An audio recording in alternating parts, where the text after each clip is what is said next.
Asia cup 2025 के लिए India ने अपनी टीम आज अनाउंस कर दी है। सूर्या कुमार यादव कप्तानी करेंगे, शुभमन गिल को वापस बुलाया गया है और वाइस कप्तानी भी दी गई है। यशस्वी जायसवाल को जगह नहीं मिली 15 में और श्रेयस अय्यर जो कि इतना बड़ा प्लेयर है वो भी 15 में जगह नहीं बना पाया। बहुत कुछ है इस वीडियो में डिस्कस करने के लिए। सबसे पहले स्क्वाड आपको मैं पढ़ के सुना देता हूं। सूर्या कुमार यादव कप्तान, शुभमन गिल वाइस कप्तान, अभिषेक शर्मा, बहुत मजा आने वाला है इनकी बैटिंग देख के, नॉट अगेंस्ट पाकिस्तान, वहां नहीं चलेगा। Tilak Varma, Hardik Pandya, Shivam Dube, Axar Patel, Jitesh Sharma wicket keeper, Jasprit Bumrah, workload की बातें हो रही थी, अभी करते हैं इन पे भी बात, अर्शदीप सिंह, शहजादा, वरुण चक्रवर्ती कमाल स्पिनर है और बड़ी एफर्ट के साथ, मेहनत के साथ अपना वो नाम वापस बनाया है। दुनिया इनको बड़ा आम स्पिनर कंसीडर करती थी, लेकिन उसके बाद क्या ही इन्होंने क्रिकेट में कमबैक किया है। कुलदीप यादव, जब भी कुलदीप का नाम आता है मेरे जहन में यूजी आ जाता है, वो कुलचा की जोड़ी पुरानी। संजू सैमसन जो कि डेफिनेटली प्लेइंग 11 में होंगे wicket keeper, Harshit Rana and Rinku Singh, जो कि बात की जा रही थी कि शायद रिंकू सिंह आपको 15 में नजर ना आए, लेकिन रिंकू के ऊपर अपना बिलीव दिखाया गया है सिलेक्टर्स की तरफ से। सबसे पहले इस स्क्वाड में एक मसला है। मसला यह है कि शुभमन गिल को जबरदस्ती इस स्क्वाड में डाला गया। अब मैं मानता हूं कि शुभमन गिल ने इंग्लैंड में जो टेस्ट सीरीज खेली है वो बहुत बड़ी सीरीज थी, शुभमन के बल्ले से रन्स भी आए, सीरीज वो ड्रॉ करके आए, उनकी कप्तानी में काफी ज्यादा चीजें अच्छी थी। लेकिन T20 में आप यशस्वी जायसवाल को नहीं खिलाएंगे। देखो ये अभिषेक शर्मा वगैरह ना अभी आए हैं, बहुत टैलेंटेड है, लेकिन इंडिया आज से कोई 3-4 साल पहले ना T20 में थोड़ा सा पीछे नजर आता था IPL होने के बावजूद। और फिर आपको एक प्लेयर मिला यशस्वी जायसवाल, जिसने ऊपर से आके बड़े बड़े छक्के मार के आपको रन्स करके दिखाए। और जहां पे विकेट मुश्किल है, किसी बॉलर को रिस्पेक्ट देनी है, तो वो टिपिकल अपनी बैटिंग करना भी जानते हैं, डाउन द ग्राउंड भी खेलना जानते हैं। मतलब यशस्वी जायसवाल तीनों फॉर्मेट के लिए इंडिया का एक पक्का प्लेयर होना चाहिए था। लेकिन उसको पहले चलो 2024 के T20 वर्ल्ड कप में तब भी सारे लोग यही बात कर रहे थे कि आपने इसको बेंच किया हुआ है, लेकिन चलो विराट रोहित अपना आखिरी T20 टूर्नामेंट खेल रहे थे, वो चीज तब सेंस बनाती थी कि यार ये गए तो जायसवाल सीधा अंदर आएगा, तो वो आपकी प्रायोरिटी था और होना भी चाहिए। तो थोड़ा सा कॉम्प्रोमाइज किया गया। काफी लोगों को ये डिसीजन ठीक भी लगेगा, लेकिन आप मेरे से पूछेंगे तो जायसवाल इस टीम में बनता था। शुभमन गिल को वो टेस्ट की वजह से टीम में भी लाया गया है। मैं प्रेस कॉन्फ्रेंस सुन रहा था अजीत अगरकर की, उसमें वो यही कह रहे थे कि हम शुभमन गिल को आगे T20 में भी लीडरशिप के रोल में देखते हैं।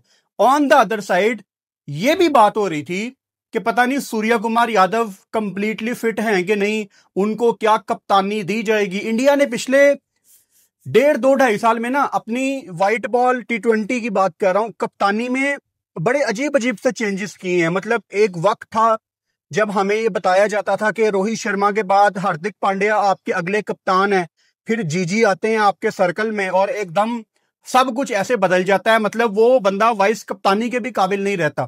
तो इस पे अभी भी मतलब दिमाग नहीं मानता, क्योंकि काफी अरसे से बताया जाता था कि हार्दिक ने आगे जाके भारतीय टीम को लीड करना है। फिर आप किसी छोटे टूर पे जा रहे हैं तो शुभमन को कप्तानी करा दी, तो पता ये लग रहा है बड़ी टीम की कप्तानी कोई और करेगा। फिर हमने ये भी देखा कि इंडिया की T20 टीम किसी और कंट्री में T20 सीरीज खेल रही है। टेस्ट टीम जो मेन टीम है, जायसवाल वगैरह, वो ऑस्ट्रेलिया वगैरह में मौजूद है। इसका मतलब यही होता है ना कि जब मेन टीम आपकी फ्री होगी तो वही लड़के आपकी प्रायोरिटी होंगे। तो जायसवाल के साथ तो इन्होंने धोखा किया सीधा सीधा। जायसवाल T20 टीम से ड्रॉप नहीं बनता था। आई डोंट केयर आपने किसको अंदर करना था, किसको बाहर करना था। दूसरा नाम श्रेयस अय्यर, जिन्होंने पंजाब की किस्मत बदल दी इस सीजन में। काश वो टाइटल जीतते, लेकिन जैसी क्रिकेट श्रेयस अय्यर खेलता है, धड़ल्ले के साथ जैसे वो फ्रंट से लीड करता है, और रख रख के जैसे वो छक्के चौके लगाने का स्किल रखता है। अगेन, मैं कोई कंपैरिजन नहीं कर रहा, लेकिन मैं यहां पे ये मान के चल रहा था कि अगर विराट कोहली इंडियन टीम से रिटायर हो जाता है ना, तो श्रेयस अय्यर एक ऐसा प्लेयर है जो उस लेवल पे आके खेल सकता है। अगेन, हम कोई कंपैरिजन नहीं कर रहे, लेकिन श्रेयस अय्यर के अंदर वो चैलेंज खुद पे लेना उसके अंदर है, क्योंकि उसने भी कुछ बड़े फेलियर्स देखे हैं। जब आप कुछ बड़े फेलियर्स देखते हो ना, आप इंप्रूव करके वापस आते हो, तो आपके अंदर बड़े मैच फिनिश करने की चीज आ जाती है, जो कोहली के अंदर लेटर ऑन आई। पहले उनके अंदर नहीं थे जब वो नए नए आए थे, फिर उन्होंने अपने ऊपर काम किया, बाद में उनके अंदर वो मैच फिनिश करने की स्किल आई, डेवलप हुई। तो श्रेयस अय्यर को अपनी पीक पे ड्रॉप करना मेरी समझ से बाहर है। और एक जमाने में श्रेयस अय्यर गौतम गंभीर की गुड बुक्स में भी थे। मतलब आपको मैं वो दिल्ली वाले दिन याद करवा रहा हूं। गौतम गंभीर दिल्ली के साथ होते थे आईपीएल में, श्रेयस अय्यर को वो आगे लेके आए। श्रेयस अय्यर उसके बाद कलकत्ता की कप्तानी करते हैं, सीजन जितवाते हैं। तो श्रेयस अय्यर को ड्रॉप करना कहीं से भी जस्टिफाई नहीं है। स्टिल अगर मैं बाकी लड़कों की तरफ देखूं तो ये स्क्वाड इंडिया का बहुत तगड़ा स्क्वाड है। मतलब ऑन पेपर ये स्क्वाड ऐसा है जो कि सीधा सीधा एशिया कप जीतने के लिए वन ऑफ द फेवरेट्स है। अच्छा, इस स्क्वाड में एक और बहुत इंपॉर्टेंट चीज जो डिस्कस करने वाली है, वो जसप्रीत बुमराह के बारे में पिछले दिनों रिपोर्ट किया जा रहा था कि जी उनका वर्कलोड मैनेज होगा, वो एशिया कप नहीं खेलेंगे। जब ये खबरें चल रही थी तो मैं सोच रहा था यार कि अगर तो वाकई ऐसा हुआ, अगर तो वाकई ऐसा हो रहा है कि बुमराह का वर्कलोड मैनेज करने के लिए, अब वर्कलोड का वर्ड कब आता है? वर्कलोड का वर्ड तब आता है जब आपका प्लेयर फिट है और आप सिर्फ उसकी बॉडी मैनेज करने के लिए उसको रेस्ट करवा रहे हैं। मैं ये मानने को रेडी नहीं हूं कि इतना बड़ा टूर्नामेंट बुमराह ना खेलना चाहे। और यार पहले भी तो क्रिकेट होती थी, मतलब दुनिया के कितने ग्रेट बॉलर हमने देखे हुए हैं, मतलब पूरे पूरे टेस्ट मैच खेल रहे हैं बैक टू बैक, तब तो इतना वर्कलोड नहीं होता था। मुझे ये नहीं समझ आती कि आईपीएल में इनके वर्कलोड क्यों नहीं मैनेज होते। आईपीएल में तो अगर तो कोई टीम आगे तक गई है तो वहां तो 14 के 14 मैच भी आप खेलोगे, वहां तो उससे आगे फाइनल भी खेलोगे आप। वहां तो वर्कलोड आपका सोचा भी नहीं जाता, क्योंकि वहां पे पैसा बहुत ज्यादा इन्वॉल्व होता है। लेकिन जब अपने कंट्री के लिए आते हैं तो वर्कलोड सामने आ जाता है। वो अलहदा बात है कि इंग्लैंड वाली टेस्ट सीरीज में कुछ चीजें इंडिया के लिए बड़ी अच्छी हुई हैं। मिसाल के तौर पे एक ऐसा परसेप्शन बनाया जा रहा था कि अगर बुमराह टीम में नहीं है तो इंडिया कैन नॉट विन, लेकिन इंडिया ने बार बार आपको बुमराह के बगैर जीत के दिखाया। बॉलर्स ने चिप इन किया। सिराज की कितनी आउटस्टैंडिंग परफॉर्मेंस थी लेटर ऑन सीरीज में। प्रसिद्ध कृष्णा ने एट टाइम्स बड़ी अच्छी बॉलिंग की। तो सब ने आपको चिप इन करके दिखाया जिसको जिसको मौका मिल रहा था। तो ये बड़ी अच्छी चीज होती है। तो मैं बड़ी हैरानगी में चला जाता अगर इतना बड़ा टूर्नामेंट बुमराह ना खेलते, क्योंकि इस टीम में विराट और रोहित नहीं है।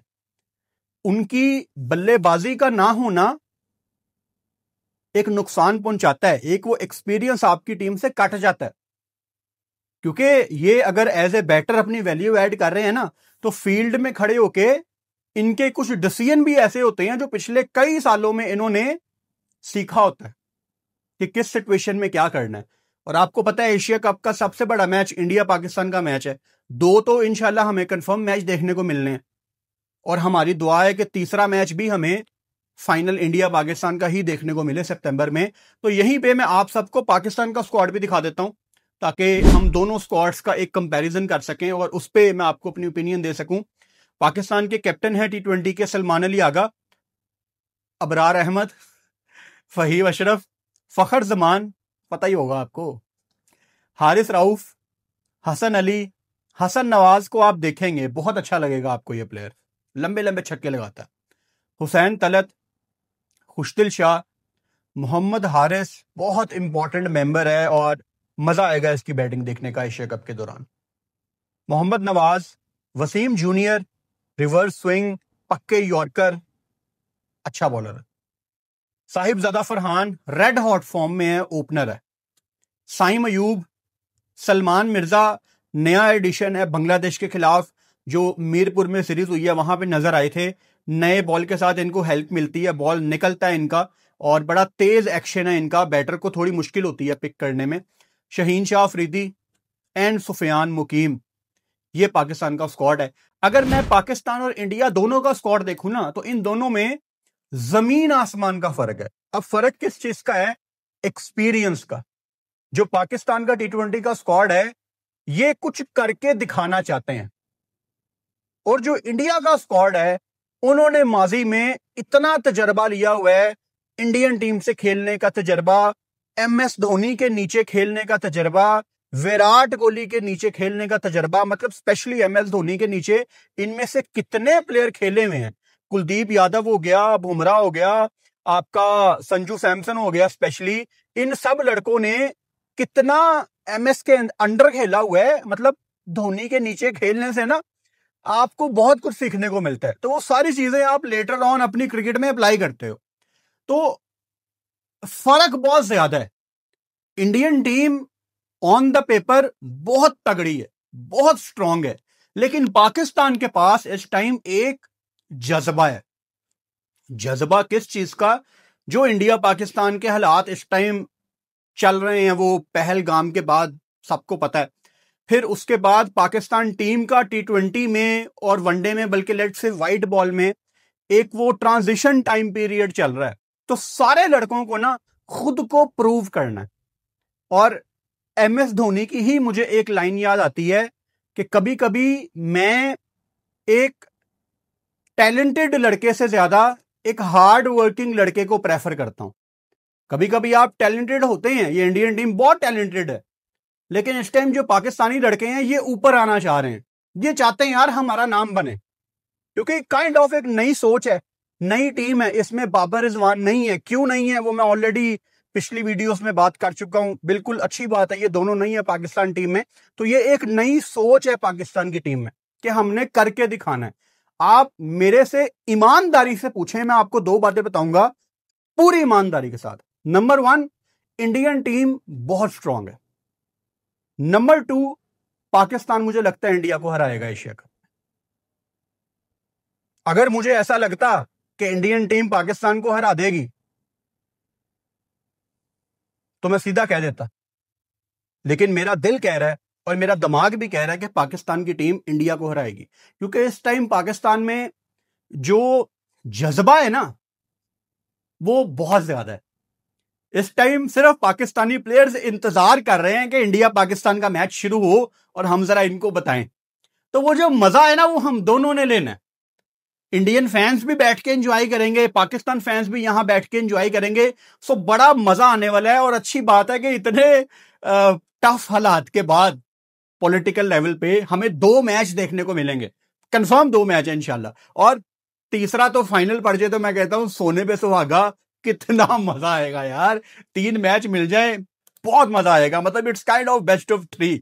अगर एक मैच पाकिस्तान हार जाता है या एक मैच इंडिया हार जाता है, दूसरे मैच में फिर आपको कम बैक करने का मौका मिलेगा। और फिर फाइनल में हमारी दुआ होगी कि बांग्लादेश श्रीलंका ना ही चले तो हमारा जरा फाइनल हो जाए। अफगानिस्तान भाई ऑब्वियसली वो भी बड़ी तगड़ी टीम है। सो अच्छा स्क्वाड है इंडिया का।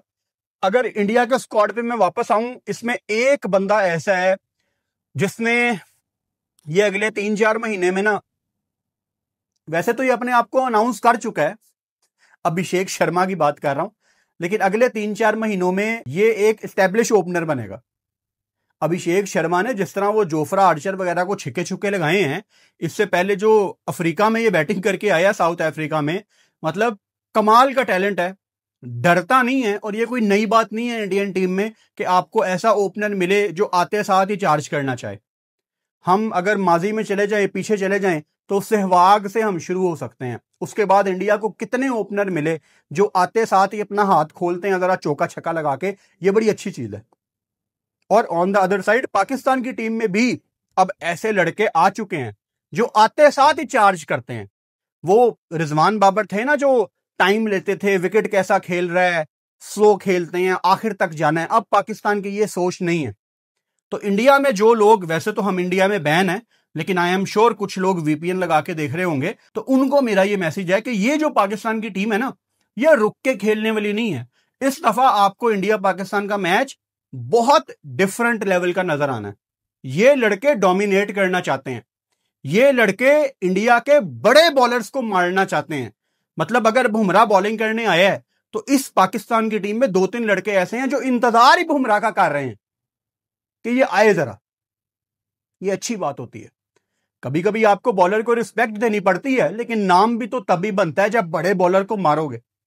वो मैं बचपन में सुनता होता था, अब्दुल रज़ाक ने ग्लेन मैकग्रा को 5 चौके मार दिए। ये सुन सुन के मैं बड़ा हुआ हूं। ये बड़ी छोटी बात है, लेकिन मेरे घर में ये बात होती थी। मेरे भाई बताते थे, मेरे कजन बताते थे, मेरे अब्बू बताते थे कि यार रज़ाक ने ग्लेन मैकग्रा को 5 चौके मार दिए एक ओवर में। तो ये बहुत बड़ी बात होती थी। अब तो नहीं है ये कोई बड़ी बात, लेकिन उस जमाने में सोचो ये बहुत बड़ी बात थी। तो नाम तब बनता है जब आप बड़े बॉलर को चार्ज करते हो। सो पाकिस्तानी यंगस्टर चार्ज करेंगे। ऑन पेपर इंडिया की टीम बहुत तगड़ी है, लेकिन पाकिस्तान के पास इस टाइम जो जज्बा है, मुझे लगता है पाकिस्तान इंडिया को हरा देगी। ये मेरा ऑनेस्ट ओपिनियन है। इस टीम में और क्या चेंजेस होने चाहिए थे इंडियन टीम में? कोई ड्रॉप हो गया, कोई आ गया, आप लोग मुझे कमेंट बॉक्स में बता सकते हो। चैनल को सब्सक्राइब कर लो और बेल आइकन लाजमी दबाओ ताकि आने वाली वीडियोस का नोटिफिकेशन आपको मिल सके।